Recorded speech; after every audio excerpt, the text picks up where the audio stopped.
sanolar bo'lsin. Payg'ambarimiz sollallohu alayhi vasallamga cheksiz durud salovatlarimiz bo'lsin.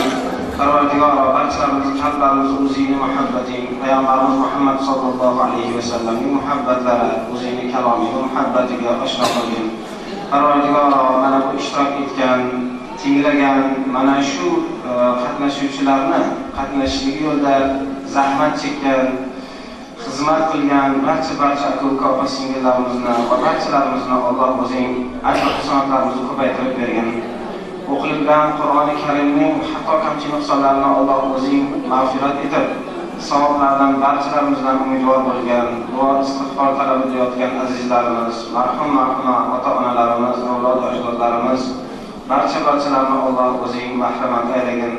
Mana shu tumandan, butun yurtimizdan, butun dunyoda o'tgan jamiki iymon bilan o'tgan azizlarimizni ruhlarini bahramat aylagin. Parvardigoro farzandlarimizni ham kelajakda el yurtiga manfaatli, vataniga, diniga sadoqatli, salohiyatli insonlar bo'lib voyaga yetishligini, ikki dunyoda ko'zlarimiz quvonchi bo'lishligini Alloh nasib aylagin. Parvardigoro kelajakda yanada ko'plab qoriyalar yetishib chiqishligini Alloh bu diyordan ham barchalarimizni xonadonlarimizdan Alloh yetishib chiqishini o'zing nasib aylagin. Buning silsilasini uzmagin.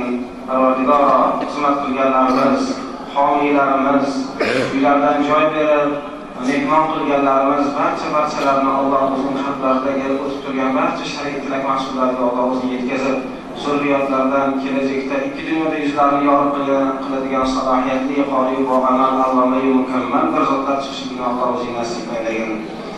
Parvardigoro barchalarimizni to'g'ri yo'ldan o'zi adashtirmagin.